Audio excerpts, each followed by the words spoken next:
പ്രശസ്ത ബാലസാഹിത്യകാരനായ doctor K Sreekumar എഴുതിയ മഞ്ഞപ്പാവാട എന്ന കഥയാണ് ഞാൻ ഇവിടെ അവതരിപ്പിക്കുന്നത്. അമ്മൂരെ ഒരു കൊച്ചു ഗ്രാമത്തിലാണ് അമ്മുവിന്റെ വീട്. അമ്മുവിന്റെ അച്ഛൻ തളർന്നു കിടക്കുകയാണ്. മോളെ വന്ന് ഊണ് കഴിക്കി.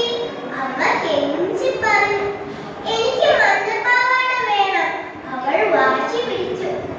വാങ്ങിത്തരാം, ഇപ്പൊ വന്ന് ഊണ് കഴിക്കി. അമ്മ അവളെ സമാധാനിപ്പിച്ചു. എന്റെ പൊന്നു മോൾക്ക് അച്ഛൻ വാങ്ങിത്തരാലോ.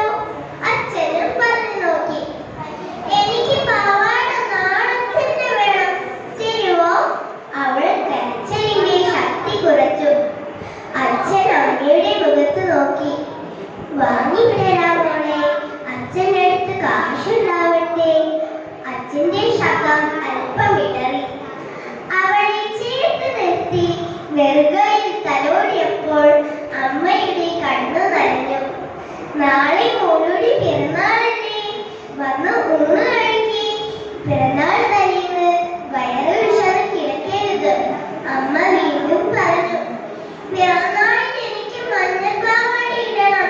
പാവാട ഇല്ലെങ്കിൽ പിറന്നാൾ വേണ്ട, അവൾ മുഖം പേർപ്പിച്ചു. അമ്മ അച്ഛനെ നോക്കി. ആ നോട്ടം നേരിടാനാവാതെ അച്ഛൻ മുഖം തിരിച്ചു. അവൾ അത് കണ്ടു. മോളുവാ, നാളെ തന്നെ മോൾക്ക് പാവാട തരാം. മഞ്ഞപ്പാവാട ഇട്ടുകൊണ്ട് തന്നെ മോൾക്ക് പിറന്നാളുകാരിയാവാം. തീരുമാനം എടുത്ത പോലെ അമ്മ പറഞ്ഞു. സത്യമായിട്ട് തരുവോ? അവൾ തലയുയർത്തി നോക്കി.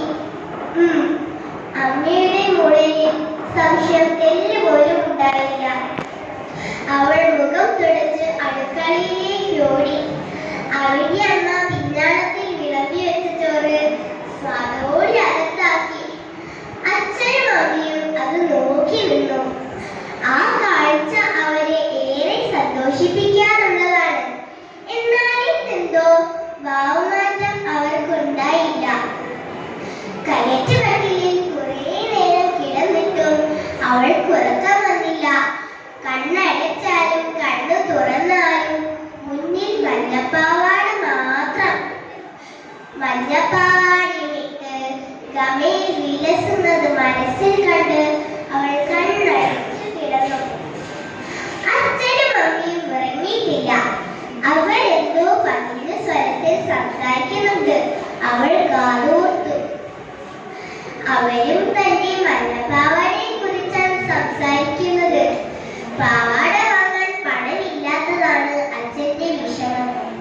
നീ എന്തിനാ മോൾക്ക് വെറുതെ ആശ കൊടുത്തേ? അച്ഛൻ ചോദിച്ചു.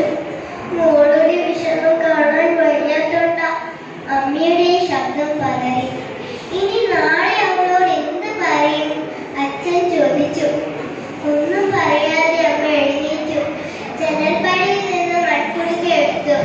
അമ്മയ്ക്ക് കിട്ടുന്ന ചില്ലറ പൈസ വെച്ചിരുന്ന മൺകുടുക്ക.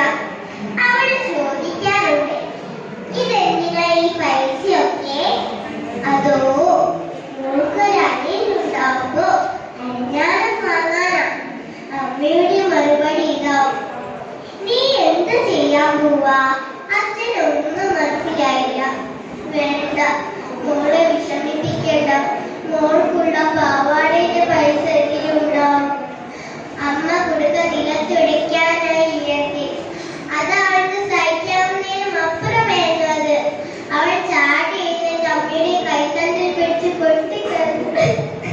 എനിക്ക് മഞ്ഞപ്പാവാട വേണ്ട, ഒന്നും വേണ്ട. എന്റെ അമ്മയെ സങ്കടപ്പെടുത്തിക്കൊന്നും വേണ്ട. അനിയനുണ്ടാവുമ്പോ അരഞ്ഞാലും വാങ്ങാം. അമ്മയും അച്ഛനും അവളെ സമാധാനിപ്പിച്ചു. നമ്മളും ഇതുപോലെ ഓരോ കാര്യങ്ങൾക്കായി വാശി പിടിക്കാറില്ലേ? കൂട്ടുകാരെ, ഈ കഥയിൽ നിന്നും നാം എന്താണ് മനസ്സിലാക്കേണ്ടത്? നമ്മളുടെ ചെറുതും വലുതുമായ ആഗ്രഹങ്ങൾക്കായി വാശി പിടിക്കുമ്പോൾ